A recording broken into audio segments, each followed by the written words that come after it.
Good afternoon. It is the Everton Daily live and straight from his performance on Sky Sports. I mean, not a performance. It wasn't a performance, of course. No, Vinny came in. No, I'm just saying it wasn't a performance. It was John Blaine in his natural environment, which was being on Sky Sports. Did you listen or watch? Or neither? No, because I was on my way. You were in transit. I was in transit. Yeah. And that would be breaking the rules, the law even. So you don't know how bad I was then? You wouldn't have been bad. I've just realised we've got the same T-shirts on. Oh, yeah, we have, yeah. That's not by Vinny said design. This is his favourite shirt. Okay, Yeah. all right then. I doubt he'll wear it on camera, but... No, you can't. That would be very unprofessional. We will get him one, yeah. That would be very unprofessional if he wore it on camera, but it's a nice endorsement, He has though. gone off with a mug, though. Oh, okay, So, that's... not this one, the other one.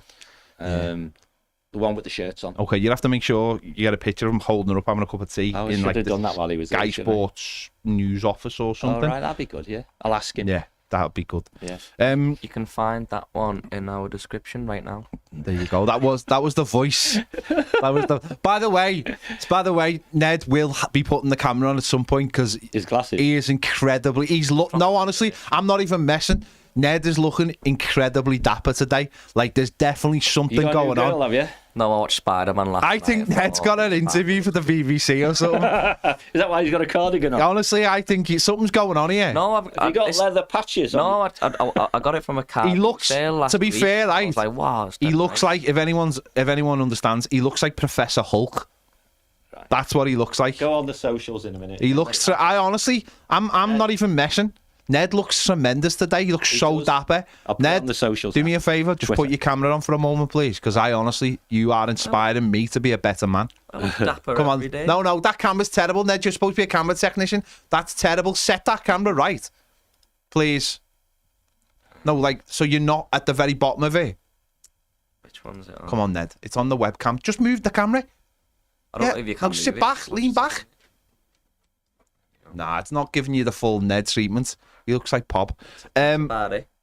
He's looking tremendous.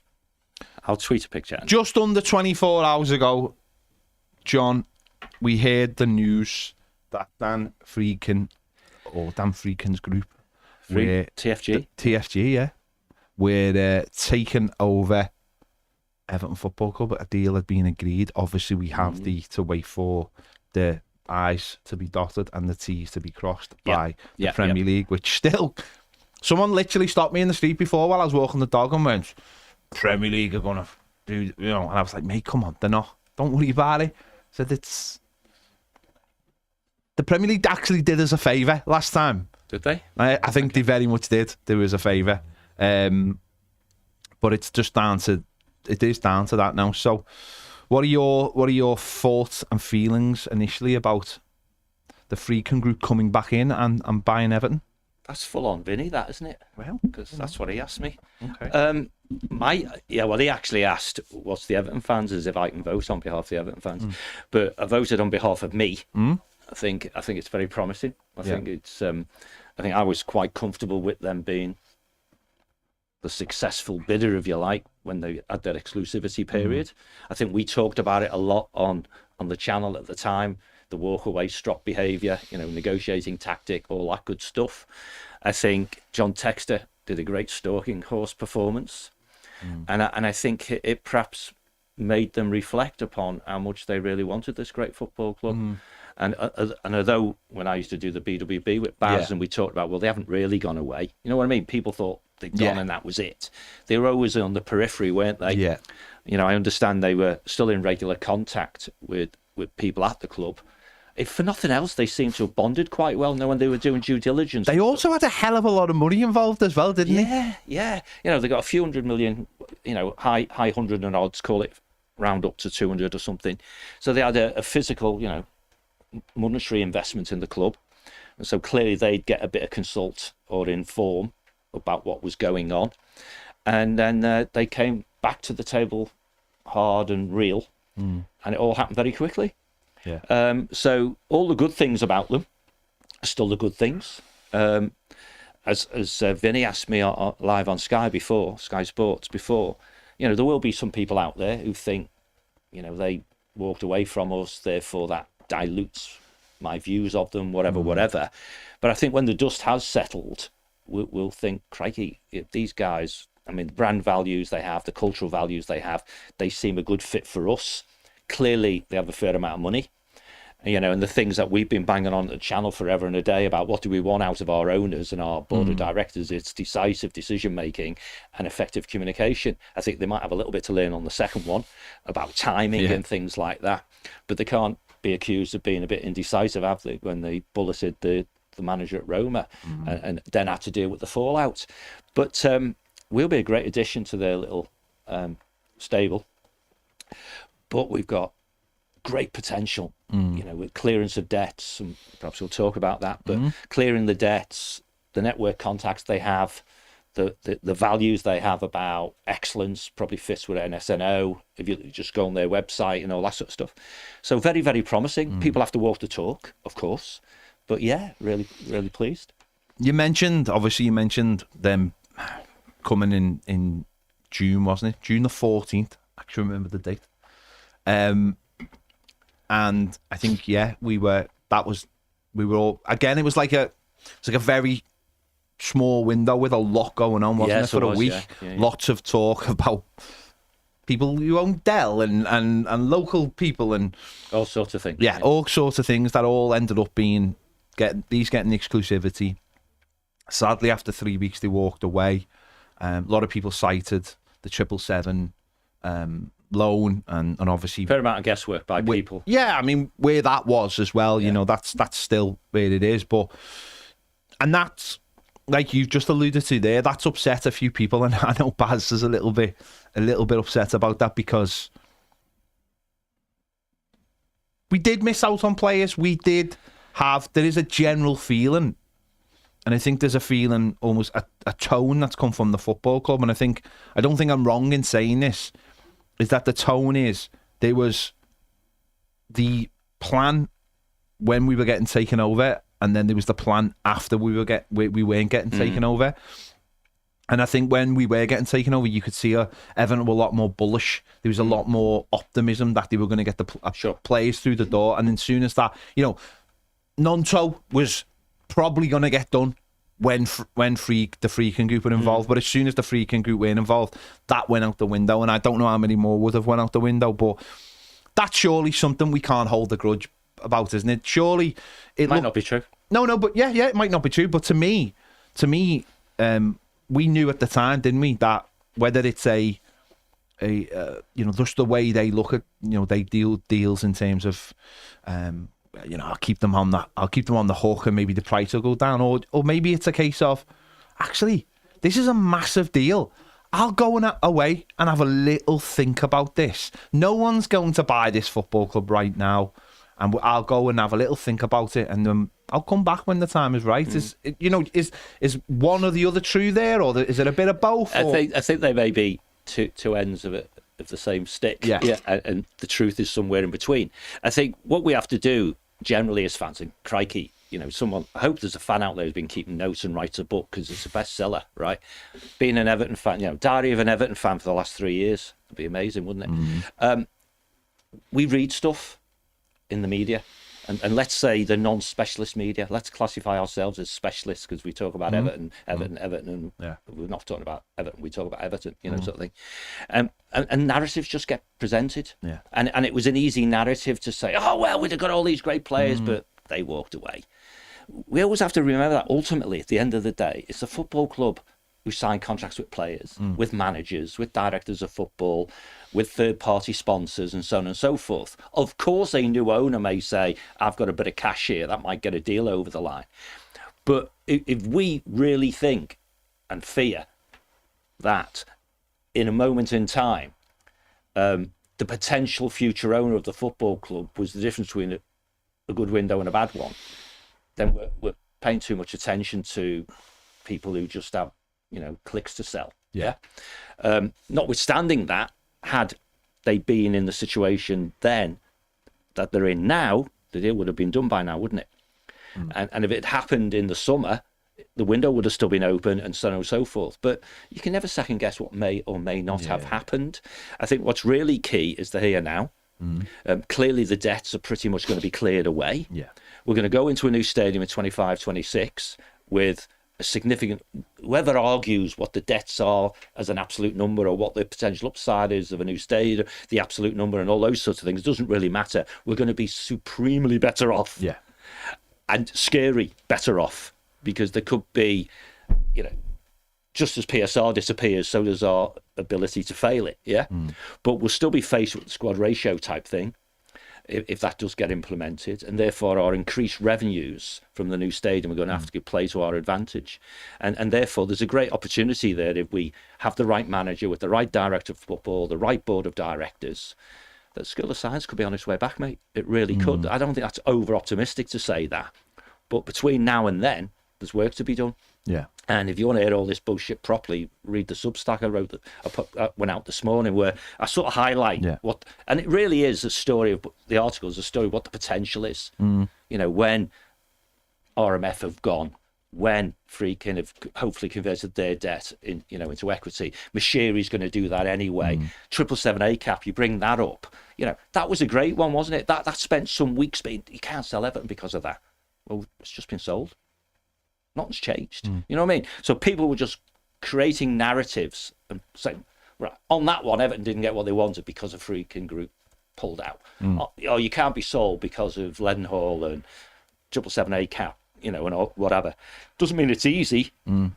But again, we've said on this channel, if it's really important, you find a way. If it's not, you find an excuse. And I think we've had enough excuses to last us a lifetime. So. No, but the Leadenhall thing will be really interesting. It will be interesting to see if any work, there is talk that work has been done on that. Now, whether that's talk again, isn't it? It's talk, whether that's true or not, but it'll be interesting to see what the fallout is on that. Yeah, we will have journalists saying, oh, Everton, this deal might not happen because of this, right? Who knows? We can all pass an opinion. So, when we get to it, I'll pass mine, right? And, it'll be as valid as anyone else's. So, happy days. Yeah, it's been done really quick. I mean, you mentioned John Sexton before. He's gutted, isn't he? He must be. Just out of the two, did you have a preference? I mean, I don't want to be like, I'm not saying take sides. No. I got so many people ask, well, we're all done the same thing, haven't we? I think the way I described it, and it's genuine, is that, shorthanded actually, your brain would say, out of the two, go with the Friedkin Group. I'll show you your view in a sec. Yeah. Your heart says, it'd be a great ride with John Textor, wouldn't it? You know what I mean? So it's almost like you want a bit of both. Yeah. See, I didn't want John Textor. No, you were full on TSG, aren't you? Yeah. I know people might. Baz was more the Textor. No, he was, which is weird because that almost like flips are what people sensible people perceive. Yeah, that's what people perceive our personalities to be. But I just want some calmness in the club. Do you know what I mean? I just want a little bit of calmness. I think John Textor, number one, it's very complicated. We talked about it yesterday when the deal went through. John Textor is sitting on what has been described as the most expensive season ticket in Premier League football. Since Usmanov and Mashiri had Usmanov and Arsenal, yeah. But it is essentially 45% of a club, and he doesn't. The other three just keep outvoting him, and he's got because they know that. Well, they don't want to be part of a multi-club system. That's the gist of it. And number one, that was my big worry is that how long was it actually going to take him to sell those shares? I know he come out with something last week saying he's very, very close, but he also come out with something talking about why he'd suspended shares in the stock exchange, which wasn't exactly right. So I was taking that with a pinch of salt. And also, he does seem to spread himself very, very thin. If he's not in Lyon, he's on a jet to Botafogo, and I was a little bit worried about that as well. So the Friedkins were always the ones I wanted. They just feel like there's a calmness, and it goes back. Funny enough, that goes back to one of your points, which we'll come on to, which is the lack of communication. But I don't actually want an owner talking every 5 minutes. I don't want to hear him at all. No, I don't want that. I think that looks great from the outside. What someone telling us what he's going to do, but we got that in the early days of Mashiri, and I don't think it did anyone any good. Talking out. I mean, at least when the odd thing was he was in a Lyon press conference telling everyone what he was going to do about Everton, and I felt like that was very disrespectful. Someone asked him a question, that's why. Yeah, but if you do something live, that's what happens. Yeah, but you've also got the chance to say, No, I can't really talk about that. This is a Leon press conference, and I'm being respectful to this football club rather than talking about that football club, which I think is part of somebody's... How you deal with those questions. Yeah, that's what I'm saying. It's That's a good sign. That's part of your makeup as well. Of like, it's like the old... it's like the old thing where people go on strike when they want to sign for your club. I don't want anyone going on strike anywhere before they come to my club, because they might do it to you. Because they might do it to us. Yeah, That's a sign that you don't have respect for the football club or the people that you play football for. You're absolutely spot on, right? And we talk again a lot on the channel about symptoms, don't we? And so what you saw with John Textor is symptoms of a guy who might be perceived to be impulsive. Mental arithmetic isn't great. He says things publicly which turn into a suspension of shares, which turn out to be wrong, and therefore you could imagine, for a different reason, the board of directors at Everton Football Club, which he may or may not have been on, if only in a role of, look, I own this, I'm the chair type of thing, thinking, what's he said now, type of thing, right? So the calmness bit, you're right. I think it would have been a thrill-a-minute ride. I'll be honest. I think we've been on one of them for a while, and I just want to get off the ride for a little bit and just calm down a little bit and just see where it takes us. But you mentioned before about the debt. Do you think that was a major part in this deal getting done? Was how much money the Friedkin Group were already in for at Everton Football Club to make it a little bit easier? Because people keep on talking, or have kept on talking about, oh, whoever buys this club's going to have to deal with a £600 million debt. Well, when you're already in for 200 million, and I know that hopefully that gets converted, then it must make it a lot easier to do a deal. I mean, you have to lift yourself above it, right? And when you talk about deal making and deal shaping's what's key, right? Pretty much any person can run a commercial process, like issue a requirement and then pick a supplier type of thing. And that's simple stuff, right? And organisations have procurement people and commercial people to do that. But when it gets to really mission critical stuff, you've got to be able to shape it and tweak it and do those sorts of things. And you need levers to differentiate yourself from the other bidders. And the fact that you're all already embedded in the organisation, the fact that they'd already completed previously a due diligence process and so on, allowed them to be decisive in putting their offer on the table and closing the deal. So it does help, of course it does. But whoever got this football club, if you take a very simplistic view, and let's pretend it's some mythical third party, you've got to pay off the Friedkin Group. Yeah. Now, the lowest number you can see out there of how much Everton owe them is 160. Most people go with a rounded number about 200. The answer's probably somewhere in between. So we'll use 200, right? Because that gets to your 600, doesn't it? Then you got 777. There's some challenges there around, if you're going to give the money over, who do you give it to, type of thing. And then you've got RMF, who are the disruptor in the game, who've been around forever and a day, fundamentally a payday loan type thing, so it leaves a poor taste. They don't want to be paid off, do they? Probably not, because they're printing money, right? So there's your 600, right? If you had the money in the bank, particularly as an Evertonian, right, and you go, you can get Everton for 600 million quid, mate. You go, hang on a minute, what? How much? 600, mate. And guess what? Look at the business. It's a basket case financially. But guess what? Part of the reason for the basket case is this beautiful new stadium on the banks of the Royal Blue Mersey that's cost £760 million to build. So you go, well, hang on a minute. Is it paid for? Good as, yeah. So 760 mil stadium's paid for, and you're 600 million debt. Yeah. And if I pay the debt off, I get the whole lot. Yeah. And there's players there worth 50 to 100 million quid, this, that, and the other. Blah, blah, blah, blah. It appears to be a no-brainer, doesn't it? Yeah. Now there's obstacles. Well, that 777 thing's a bit messy. That RMF lot, they've been sticking around, on your shoe type of thing. Blah blah blah. And then you've got Friedkin Group who actually want to buy the thing, and you've got to get all that over the line. But when you settle down and you've done it, you go, whoa, look at this. Almost debt free. Yeah. Brand spanking new stadium. Amazing fan base. Euros are coming. Blah, blah, blah, blah. Half the goddamn squad's out of contract. So the ones we don't like, we say, off you go, lad, And it all looks like, if we're any good at running football clubs, this is going to be a really interesting ride. Right? So next summer's going to be astonishing, isn't it? Well, I was going to say to you as well, one of the things is, it's near, like you alluded to it there with the players, but I was going to talk about the other side of it. Go for it. It feels very much like a clean slate as well. Well, it will like, become, because yeah, you come into this stadium and, okay, you were aware of, we know that the deal has been done for the hospitality, and that's I don't know what the deal is, obviously, but... What do you mean, hospitality? I'm talking like, no, the deal's been done for the hospitality within the A stadium. firm in place, you mean, to do it? So we've got that done. Aramark, yeah. We've got Aramark in. We've got... Elevate to do all the stadium experience. Oh, that's Aramark who's doing that, We've got obviously Castor in with the kits. I don't know how long that's been done, but again, so there's big deals in place. And there's the what was the other one that got done? There was another one that got done. Oh, Christopher Ward thing.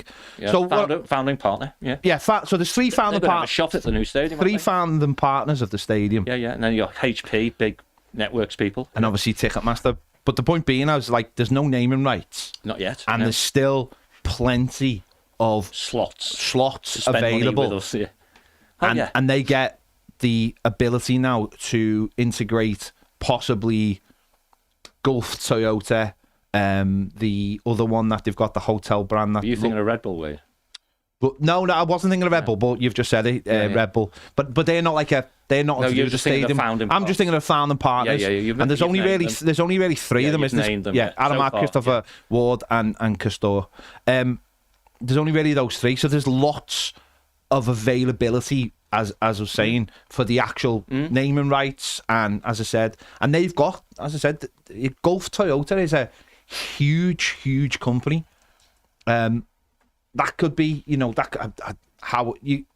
actually, that's something we could find out about today, couldn't we? Because if Manchester City, that's due today, isn't it? That their decision, legal case on the associated parties. Parties. So if that goes Manchester City's way, which, let's be honest, it probably will with their lawyers, then that opens the door to having those people straight away, isn't it? Rather than going, well, we don't really want these because we've got our names on the door of both of these. But if that goes through today, that suddenly gives. No, you're right, because, and I think it's fair to say, and we will all have opinions, won't we? Right now, that you talk about a clean slate financially, in the sense that the debts have gone away, therefore the punitive interest payments you're paying go away as well. So straight away, 50 mil appears in your bottom line. So when you say, oh, look at us, we're minus, then you'll either be a smaller minus or even a positive. Oh, that's called profit. Wow, crazy, right? But clearly into 25, 26, and certainly going into the season after that, we should be a profitable business. The turnover could be over 300 million. So that's a 50% increase in turnover in a very short period of time, right? But when people talk about clean slate, you think, replace the chief exec, replace the this, that, and the other, right? You can have too much change, right? So you have to have some continuity. But we may find that if we get the board in place that makes bloody decisions, we'll come back to that. Rather than sitting on its hands, we'll come back to that. Then we'll see how good people are. But just on the stadium as a clean slate, I mean, how important could that be in terms of like that deals haven't been done, and now they could be getting done in the hands of these people? I mean, the most graphic one there, of course, is because the naming rights. We look at Bramley Moore and think, oh, naming rights, that'd be good, wouldn't it? Right? While I'm waffling, you have a think about per annum how much you think would be a good deal, right? X millions, right? And clearly what the club wants is a long relationship, 10, 15 years or something. We've seen that Daniel Levy, who used to have a reputation be the best of negotiators, but actually he's just a bully, right? And he can't get a deal done, can he? Right? So they've unravelled and said, we don't need one now, right? Which is fair enough. So anyone who fancies having prime branding on a Premier League stadium, that's clearly going to be the very best. It's going to be all over the place when the Euro build-up happens and all those sorts of things. There's fundamentally one show in town, isn't there? Although, let me just clarify, you can't use the naming rights during the Euros. No, I'm going to come to that as well, right? You can't use it. That's why I said the build-up. No, I know. It could be called the XYZ Stadium right up to the moment when the Euros start, and then all we see is UEFA badges, UEFA music, and we can do all that. We're not in the Premier League, we're not in Champions League by then, as if. But the point being, we could be the only show in town, but actually a beautiful show in town, right? And therefore, there's been interest up to now. I think Everton have turned stuff down because either the amount wasn't enough, the tenure wasn't enough, the brand didn't fit quite as well as we want to. So we can show a degree of patience. some people might say we're being a bit slow there, right? But I think that's the problem with having an owner who's sitting by the door, right? Lots of stuff has been badged, hasn't it? Wait for a new owner. Wait for a new owner. Well, we've got one now. So it'll be interesting to see if we can move quickly enough to have a naming rights partner in place for the start when we go into the new stadium. That's not a huge challenge in the sense of where there's a will, there's a way, but it might be a huge challenge if we've been a bit lethargic through no fault of a Richard Kenyon or a Colin Chong or whatever over the last year or so. So they can get re-energized, those people, can't they? And I think we can have a big roster of small P partners, big P partners, and all those sorts of things. And we're infinitely better now than we ever were. I remember when we started Everton Business Matters, we had about 3 or 4 businesses on the bottom of our list, and now there's a lot more, isn't there? There was another one announced today, wasn't there? Yeah, there was, and there will be more, yeah. There was what is it? Hang on. So today was announced Everton cross-border official FX partner. Yeah, FX partner. TransferWise or one next time. Financial transfers. Yeah, that sort of thing. And and that's good because they keep trickling along. They keep going up. And lest we forget, whenever someone has a founding partner status given, they're paying for the privilege. Yeah. That's a marketing level. That's the top. And so you almost make it that big organisations are going to want to be founding partners, aren't they? So how much? I'm going to say 25-year deal. Wow. 250 million. So you're saying 10 million a year? Yeah. So if I only offer you 10 years, you still only want 10 million a year? No. Well, there you go. I want more. How much you want then? I want 12 and a half a year. You're really underselling this. I know I am, because I don't have a clue. I picked a massive number out of nowhere. Yeah. But the way I would measure it personally, right, my view is, and I may be setting a hard challenge for, say, the commercial director, but I'd say, well, that's where your starting point is. If we haven't got any current shirts up at the moment. It's in your house. I know, right. But if we said Steak, for example, how much do you think they pay to have their name on the front of our shirt? They pay £18 million a year. So shall we round that up to 20 just for effect, right? So they're on the shirt, and the naming rights for the stadium is going to be everywhere. Should they pay more or less? For the naming rights? Well, it's an odd one, that, isn't it? Because I'll tell you why. Because the name is everywhere on a shirt, but you actually say the naming rights. Yeah. So answer the question, man. Should they pay? No, that's the point, isn't it? The naming rights deal, should it be bigger or smaller than the front of shirt deal? Similar, because similar. Only because the reason I would say that is because when they play football, you see the name. It's there in front of you. But anytime someone says we're going to the stadium, you say it, and it's got to be that against that. And I don't know how they work out. No, if you go to Tottenham's ground, and clearly we will have this at Bramley Moor or the Everton Stadium. There's going to be latest and greatest displays, advertising things all the way around the stadium. You could see, Toyota just cycling round in every shot. I get it. You walk down. I'm not being funny, John. They could have a forecourt in the fan zone. Yeah, easily. Of course they could. Yeah. Yeah. Someone said in the meeting we had with shareholders associated with the club yesterday, will we get money off Land Cruisers? That sort of thing. But I mean, the watch company is having a store. At the new stadium. The lounges. Yeah, but still a store. No, it's in the lounges. Because they think they're the people who are going to buy them, right? So, as you rightly say, there's a huge fan plaza there. You can. It's a joke, isn't it? I'm not even joking. There's a Land Cruiser. You get three brand new cars that are like lucky ones, and you let people have a little look around them. Absolutely. So there's unlimited marketing opportunities, but you've come in around the same as the shirt, right? Which sounds about right, potentially. Well, that's 20 million a year then. Yeah. Not 10. Okay. So that's where the club needs to be aiming, isn't it? That the only difference I would say though is Steak is a very particular one because of its. It might be a bit higher because of its brand, and that brand will be going away in 18 months' time. Okay, so how much do Castori pay?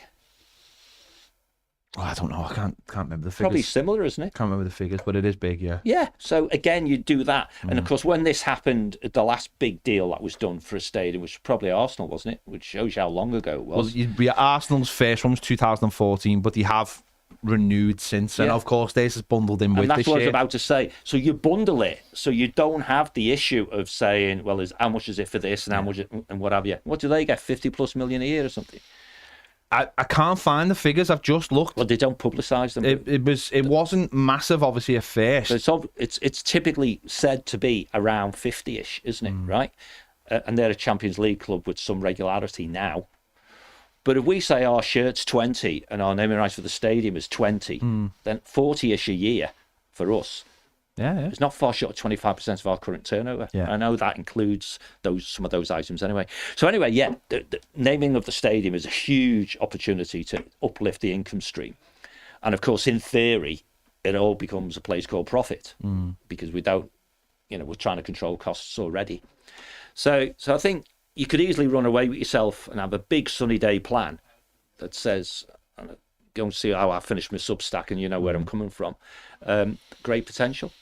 Really great potential.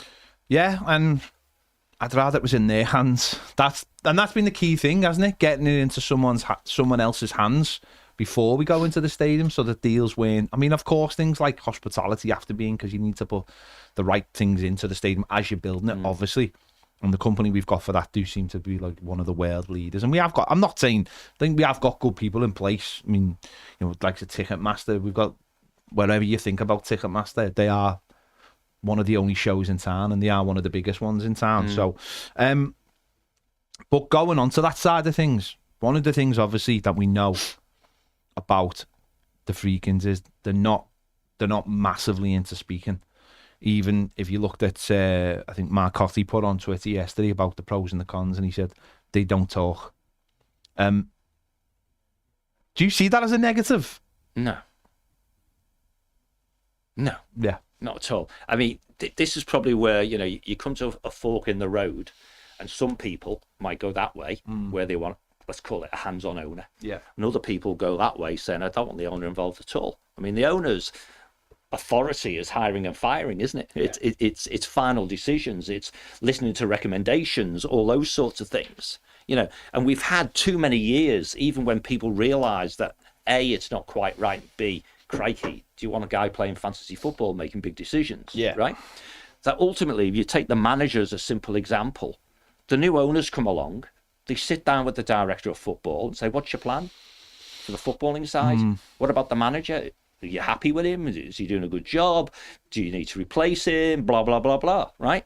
Now, the board will always ratify the director of football's decisions. But I think it would be really good if, as soon as they get their feet through the door properly, they make it publicly would be great. But minimally, privately, where roles and responsibilities lie. The manager needs to know who his boss is, right? And it's not the fans, and it's not the board. It has to be an individual, and that individual's the director of football. And obviously, if they're not talking, do you think that means that obviously the CEO then and the board are going to, I mean, obviously they're hugely important, but we're going to get away from that structure that we've had in the last 7 or 8 years, longer is it, of everything being about the owner? Are we going to finally get to a position where the CEO is running the shop day on day? Now, whether that's his son or whatever, I don't know. No, it won't be his son. And also, is that going to be do you think that's going to be from day one, and actually this time now is going to be used? Well, I think there's some interesting issues, if you want to call them that, for the new owner to deal with, right? Clearly, it's untenable to consider that whatever the date is, January the 1st, 2025, and Friedkin own Everton Football Club and Farhad Moshiri's still on the board. That's not going to happen, is it? Right? John Spellman is only there because Farhad Moshiri is there, right? So it's pretty untenable that he's going to be there. So fans' heads shouldn't fall off if Colin's still there. No, I think Colin will still be there. Yeah, so Colin will... And in many ways deserves to be there, I think. Deserves a funny word because it's subjective. But for the short term, I think. But you have to have continuity. Yeah. And I also think what's happened over the years, recent years, I mean, he's been at the forefront of everything behind the scenes. He's probably moderated Farhad's behaviour, the truth be known, over the years. And therefore, a seat at the top table, whatever that means, is probably his, if he wants it. But I would expect a new owner to bring in their own chair of the board. Whoever the main person is on the board, doesn't matter what the job title's called, has to be there, and they have to put on it top-notch commercial people, top-notch finance people, top-notch engagement people. And then Colin becomes part of a team, and he'll probably think it's Christmas, because instead of all of it being on his shoulders, there'll be, you know, many hands make light work. Well, he can get back to the transition, can't he? Of get the stadium, getting, you know, he's already mentioned it, and I know I don't think either of us were too enamoured with when he mentioned the transition period, and he sort of played down. Or we all know we're not moving into the new stadium until next year anyway, and you know, he played down. But that'll be his role going back to it, won't it? Just that transitional period of getting us out in the stadium. Yeah, and it would not surprise me at all that people like Colin and probably Richard Kenyon, who perhaps almost operates like a chief operating officer of the day-to-day stuff, because no doubt all Colin really does is the stadium and firefighting around change of ownership, you know, is that they've probably got plans and stuff that they just can't get decisions out of Mashiri and his right-hand man, you know. So they'll find it a bit embracing that they speak to an owner and say, we're doing this. They go, okay, get on with it then. Oh, fantastic. So the austerity thing, a bit like Labour government, we need to be careful about that. It doesn't become, we can all start spending money again, right? We need to have a controlled transition into the new stadium. I think Friedkin will be in Liverpool next week, won't they? And they're going to want to update their due diligence type situation, and looking closely at what's happening on the stadium will be part of their brief, I would imagine, and hopefully they can help make it even better than it is. And that's where you start thinking, any chance of finding a sponsor, please, and all that sort of stuff. Well, I was going to say, surely the first thing they have to do, or maybe they've already looked into it, is to answer the question, why are Everton? I don't think it's why are Everton losing so much money, but why aren't Everton making money? You know, I think that... I don't think that's a question they need to answer. Is it not? No, I don't think so. Why do you want to look backwards? No, I'm talking about going forward. What do we have to do? Forget just the stadium. Right, okay. How do we change this club, bar the stadium, into a profitable football club? What have they been doing wrong for so many years? It might be that hard for It's not that binary, is it, though? No, I'm just saying, is that one of the first questions they have to... Because surely, whilst everyone else is making hay, Everton seem to have been struggling for years and years, and nobody seems to have been able to go, can we just stop this and can we start making some money? Is that not a question straight away you'd be looking at and going, what do we need to do? Win football matches. That's all we're here for. I mean, when we have the debate around outsourcing, we always end up with, we do it all in-house, all that sort of stuff. You were a huge advocate when we first debated about total ownership of the stadium, no dilution of that, blah, blah, blah. But then you think, well, hang on a minute, what's the problem with finding someone who wants to own 40% of it, and gives you 400 million quid for it, or whatever the answer is, right?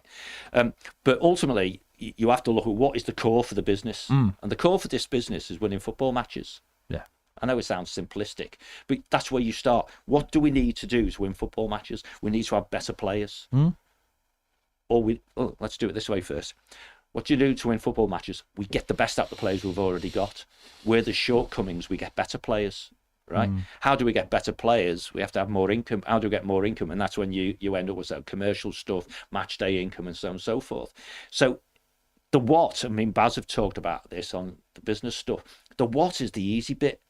The how is the hard bit, because everyone knows what the right thing to do is. Get more match day income, be smarter at player trading, do this, that, and all those sorts of things. Vinny asked me on Sky Sports, almost implying, sort of softly picked him up on it, that the Friedkin Group will persist with the model, right, of selling a good player every year. No, we don't want to sell our best players. We can do player trading on our terms. And if that results in Branthwaite going to someone else for 75 million quid or whatever it is, great. But that sell to buy type loop has to be stopped. So if I'm the owner, I think the new owner, I look at Finch Farm and I think they are great facilities. I bet you they're better than Roma's. I bet you. Someone out there, tell me. They probably are. Right. So I bet you they're better than Roma. So they can see an asset that's underutilised because how many players come through? Not enough. What's wrong with that then? You find out, don't you? And you try and fix that. In parallel, you've got to deal with the first team, which means stay in the Premier League, right? And then you've got to do it offline, if you like, on the non-sporting side. You've got to generate more income, but you've got to focus individuals. You've got to have an accountable individual sitting at board level so that when the chair says, why haven't we got enough money? Because you, Ped, are crap at selling commercial deals. It's very true. Sort it out, right? You over there, director of football, why aren't we winning football matches?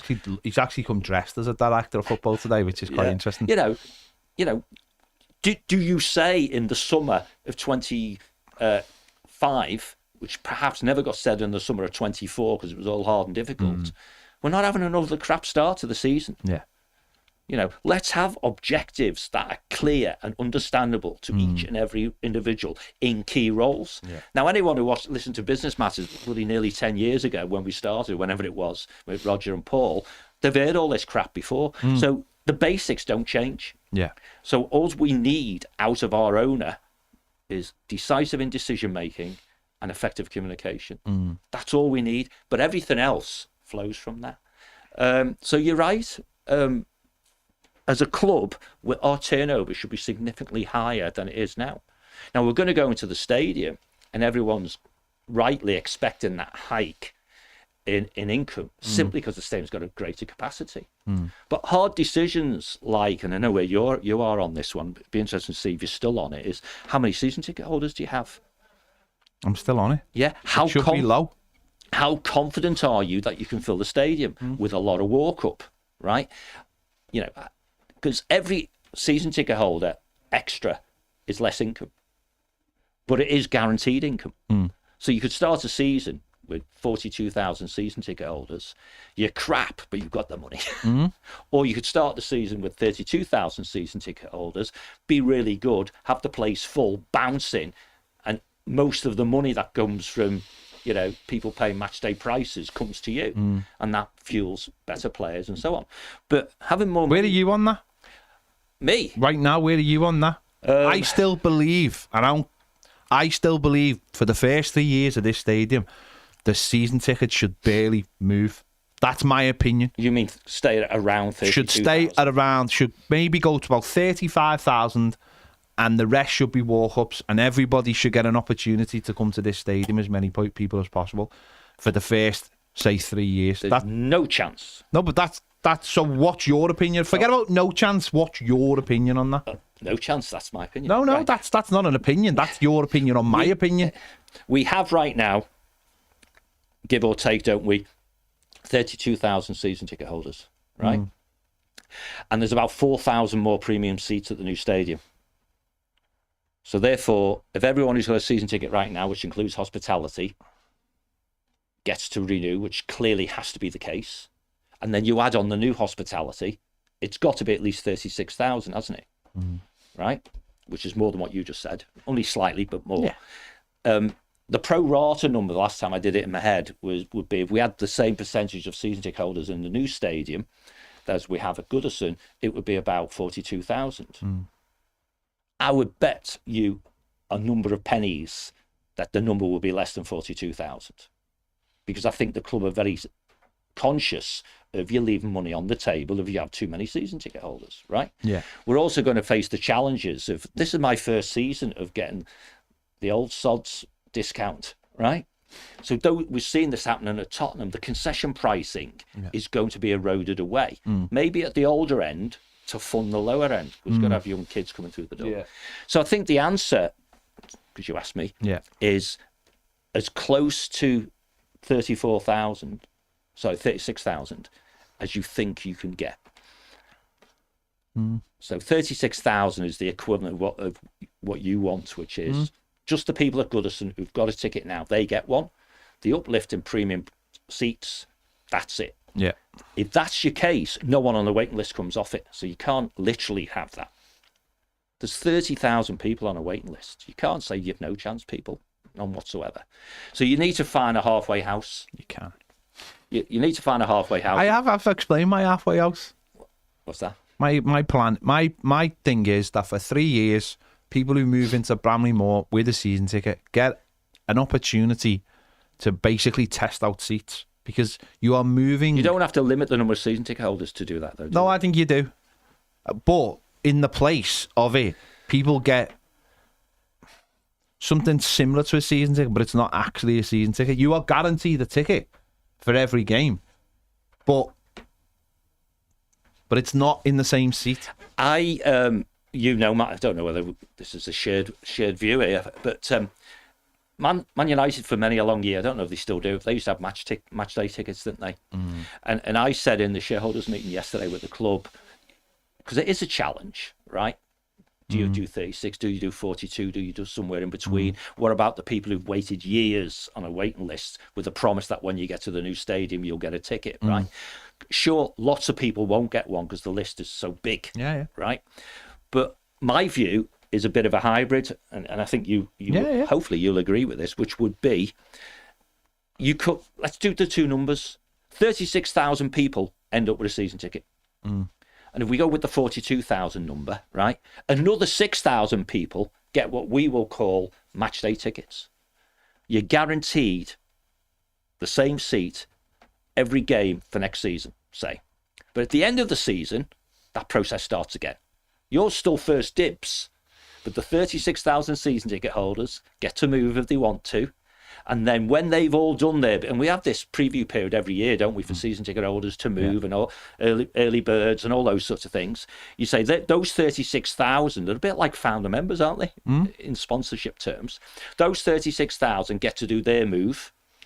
When that's finished, the other 6,000 get to do theirs, and that takes you up to the 42. So you still got guaranteed income. Yeah. It's just that there's like a two-tier season ticket then. There's the ones who've had them forever, and so on. And then you've got the walk-up, right? I'll do a Substack on this, But then... And you have to have your walk-up, by the way. Totally. You can't have 52,000 season tickets. Absolutely. Well, you can't, because you've got to have a no, but you just can't. You can't have every seat as a season ticket. No, you can't. The reason why the teams at the top, it's lower than ours for a reason. Liverpool's is lower than ours. Much lower than ours, because they know. 25,000, isn't it? I think so. Because whether people like it or not, that's where they make their money. Absolutely. The Disneyland experience. Absolutely. Coming to the ground once a year, booking maybe a hotel that's got something to do with the football club, going the museum as part of the buying trip, everything, going the shop. There's a reason why Liverpool's kit, although it won't be this season, is always available last game of the season, because they know they can get people in the shop. You have to. This is how it works. If you buy into that old model, the football club will not make money, and then we will complain, why aren't we buying this player? It has to be factored in a way. It has to be, whether people like it or not, has to be factored in a way to extract money out of the fan base. So if I summarise then my little method, you literally would be one of the 36,000, wouldn't you? Yeah. Have you got a season ticket, Ned? Not yet. So Ned's on the list. So he becomes one of the other 6,000, and then you have your walk-up, right? If you choose not to renew your season ticket, the person with the highest score or whatever in Ned's tier 2 season ticket holder gets your seat. Yeah. And someone off the waiting list gets his. And so you got this progression. For me, this is only for 3 years, by the way. Well, I think you could do that forever. No, you could if you wanted to. For me, you'd only do for 3 years, because I think there's a... For me, you'd go to 42,000 season ticket holders after 3 years. What happened to you? Get as much money as possible. I don't know if I'd go after 3 years, but mine is based on a bedding in period of the stadium. Yours is a tactical one for you personally to be able to move seats if you feel like it. Yeah, I'm not going to move seats. I'm talking about other people. But you get to move anyway every season if you want to. I know the best seats might never ever change hands, but... No, I'm just talking about the fact that we've been at a ground that we know every nook and cranny in, and the idea... Because we're not even... The talk is we're not even... I don't think we are going to be allowed to go in the stadium and pick our seats. They're going to be picked virtually. Are they? So That's another thing, isn't it? If you're given seats and then suddenly you get there and for whatever reason you don't like Yeah, them. but we're virtual. You can, No, I'm not. Yeah. I'm not saying that's a good thing. I think there is a transition issue. That's what I'm saying. Yeah. It's a transitional period of, say, 2 to 3 seasons. And by the way, this is not a selfish angle. It doesn't really matter. I've been buying I've had a season ticket for over 20 years. And, you know, John has and lots of other people have. 50 years, man. We've put our money where our mouth is at the end of the day. I'm talking about the club as a whole. You can't have 50,000 season tickets. It doesn't make any financial sense whatsoever. You've got to allow 15% of the capacity for cup games, right? So straight away that knocks whatever 15% is of the number, which is 7,500 or something, right? So you take 8,000 off 53, And the away end. That's what I'm talking about. Yeah. No, just the away end in general. Well, that's 3 for every game, but you can't have, and that's why people. The way we've done it at Goodison is people get displaced, don't they, when a cup team, a FA Cup, take the whole of the upper Bullens type of thing. But anyway, I think that they should trial, for want of a phrase, if you like, call it, just for the transition period. I think 3 years is too long, to be honest. Yeah, fair play. But I would have it hierarchical like that all the time. Okay. Because you've got tiered pricing then, right? No, that's fair enough. And people who have been a match ticket holder, whatever it's called, for 3 years or whatever, you know, the data analysts can tell them that over time you will get to be a permanent member. And by the way, this has got nothing to do with football tourism. This isn't to do with people who just want to watch an Everton game, want to watch a game in the new stadium. As a one-off. This is Everton fans. Yeah. There are plenty of people who travel from all around the country, from all around the world. I meet them before every game. People will message and go, "We're coming over, do you fancy a pint?" No, I'll go, "No, but I'll meet you. I'll have a chat with you. You know where I am. I'll be before the game. I'll be at the Dixie Dean. After the game, you know where I'm filming. If you want to come down, have a chat." Say hello. Loads of people do. Loads of people say hello to John. No one says hello to Baz because he comes in at 1 minute. He comes into 1 minute today. This is about people who travel from all over the world to see Everton. There's heavy commuters. Yeah, there really is. To come and watch Everton. They're not football tourists. They're Evertonians. And of course, this new stadium is going to attract more Evertonians because this year, the pilgrimage to come to Goodison for the last game of the season, for the last year of the season, is huge. The pilgrimage to go to the new stadium is going to be just as big. And that's really important. This is not football tourism. This is not a fan of somebody else coming to watch Everton or someone coming to watch Everton because we've got a player or whatever. These are Evertonians. And if suddenly you go, no, every single ticket has been taken by a season ticket holder, that's not going to work. It's not going to help the football club. The football club needs those people because those people might buy hospitality or they might buy a level, maybe not full hospitality, but a level of hospitality. They'll go to the museum the day before. They'll go to the club shop and walk out with bags and bags and bags of Everton gear. That maybe Everton will be smart and go, we've got this new exclusive range that you can only buy in the Everton shop because I bet you Liverpool, Man City, Tottenham and Arsenal have all got a range of gear that you can only buy in the shop. When someone buys 2 tickets, right, for the new stadium, forget the current one because you could do it at Goodison as well, right? But it'd be much easier at the new stadium and you go, 2 tickets for the home game against whoever, right? And it's likely to be a so-called less popular one by nature of the way human beings work, right?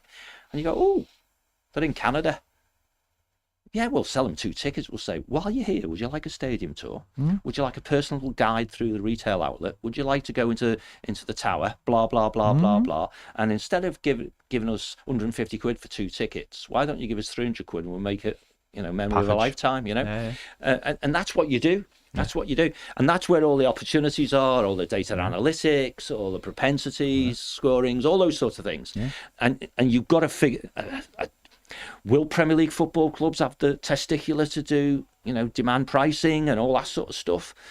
Because that will really poke someone like, because he's done a great job, Dan Meese, when he was the defender of a low capacity, who said the last 10,000 seats are the hardest to sell. Yeah. Oasis would say they're the ones with the highest prices. Yeah. Right? So your mission is to make the people want them, not to worry about can you get bums on seats. No. And that is a... Well, the attendance is too small anyway. Leeds announced yesterday they were getting 53,000. Yeah, and that's where we spin all the way back to the beginning about what new owners can do. They can change the culture. Yeah. Hopefully, I hope the new owners, first thing they do is go, Remember when you said you could have 60,000? Why aren't we pushing the local council or the government on that? Rail seats, you mean? Yeah, why aren't we trying to push it? Why aren't we? Have you written to your MP? I haven't, John. You should. Okay, maybe what we should do I is... wrote to mine. Well, maybe what we should do is provide a template Yes, we can do that. of a letter to send to your local MP. I've got one. And then we should start pushing them on it, because Everton should be trying to get it to 60,000, and actually they've got a vested interest to make it 60,000 and shouldn't be scared of that, and should be saying, we want this to go to change the ratio so we can get 60,000 fans into our new stadium, and suddenly we're all flying, and suddenly there's your increase, and that would help. But don't fall into the trap of thinking that, you know, Everton haven't got fans all over the world who are desperate to come. We have. I meet them every single week. I see them every single week. People who want to come. Family friends coming over. Teresa's someone Teresa went to school with, right? And her, if you like, her friend's son and his missus are coming over from Canada. Yeah. And they're just as passionate. They're so excited it's not true. They've managed to get 2 tickets for the Palace game, and they're flying from Canada. Broadly, yeah, he'll see his mum while he's here, type of thing. But it's literally to come to the game. Before my uncle came last year and had the luxury of being at the derby when we won. And my Uncle Billy's, you know, well into his 80s, used to be a steward at the ground back in the day, emigrated to Canada in the late 70s sort of thing. And he had to come. Yeah. He had to come. And that happens all the time. And Everton should be doing that kind of thing now. Everton should have a range in the club shop that, I know they've got t-shirts with the programmes on the front and they're dreadful. I don't care. If you work for Everton, right, they are dreadful. Our t-shirts are about 1,000,000 times better. Like literally, they are dreadful. Put a bit of thought. They're getting the match programmes and putting them on t-shirts. As in, like, that's your souvenir. That's the game I went to. Utter shite. Sorry, it is. It's garbage. They're not even printed well. They're not even printed half as good as... That's what I'm saying. There's no... I tell you... Whoa. No. Zero thought, zero effort and zero quality put into those T-shirts. So if you've got any sense, Everton Football Club, or people who work for Everton Football Club or fanatics, design lovely one-off match day T-shirts. Limit them for to... individual games, you mean? Yeah. That you can only buy in the shop. Promote the hell out of them. In and around the shop. This is your one, you know, whatever it is, and get everyone to go and buy them, for God's sake, because they are dreadful. You know what? We put a bit of thought into our t-shirts for the last game of the season. They are dreadful. I tell you what, club, you must be watching this because you watch a lot, and someone will send you his rant, even if you're not watching. That's not a rant. Give us a shout, and I'll tell Ped live on camera that they sell really well, if they do. And if I don't say... I don't care if they sell really well or not. They're dreadful. Well, people buy them. People probably buy them to... The difference is... You realise this is a setup for you. No, but the difference is I see people wearing our shirts, like on the telly and round the ground. I've never seen anyone wearing one of those T-shirts. They're dreadful. And bet you they cost the same as ours, if not more. Probably. Put some effort into it. Yeah. Just put a bit of effort into it and have a range that you can only buy in the club shop. And people go, I better buy that. Why don't you do a match day one then? Yeah, because there's too much expense in it for us. We're not a Premier League football club, and we don't have an outlet. We've got to design it. But we don't have an outlet that you can literally walk into. No, I get it. Before and after the game. So there you go. Stop bullshitting and design one. We'll get Simon to design it. We'll show the people here, the audience, if they like it, and when 100 of them have said I'll have one, we'll definitely have them made. We'll definitely have one for like the last game of the season. Well, let's trial that now then. We'll definitely have one. Let's trial it. Definitely. Because you're back sometimes, aren't you? You know, you don't walk the talk. I always walk the talk. Yeah, right. You're very critical of others. I'm the walkingest, talkingest man that ever was. Right, there you go. If you are watching on Toffee TV Premier, please send us in a Tuesday topic that me and Jack can talk about at 5 o'clock, please. Don't make it about There's been a lack of videos and questions, and I find that very poor from you people. There you go. Here's one for that. Are you wrapping up now? I'm wrapping up, yeah. Will you do me a favour? Go on. Because I've got to go meet someone at the club later, so I won't be here. When you get your questions, pick the best one, right? And make sure you make a note of who it is. And they can have a Last Dance t-shirt on me. And I mean on me, I'll pay for it rather than we just pull it off the shelf. Yeah. So there you go, people. A freebie. All you got to do is ask Ped a question in advance. They have to do it in advance, don't they? Has to be a video one. There you go. Yeah. Tell your mates. How much are the t-shirts? 25 quid? 25 quid. Yeah, 25 quid t-shirt just for asking a question on camera. Go for it. Yeah. By the way, this is not... Can I just make this clear before we wrap up? This is not what we've just said in the last 15 minutes about stopping locals from going the game. No. People come from all around the world. Loads of people who are from Liverpool and loads of people who have found our club in the last 15 years. And they go the game as well. They make pilgrimages to come over, and lots of them people watch, and I've spoke to a lot of those people. No one's doing anyone who's a local fan out. Everyone who's a local fan has an opportunity to go to Everton games. No one stopped them. But the problem is we haven't built a stadium big enough to cater for everyone. That's the club's fault. That's not our fault. That's the club's fault. The club should have gone big and bold and built a 60,000-seater stadium.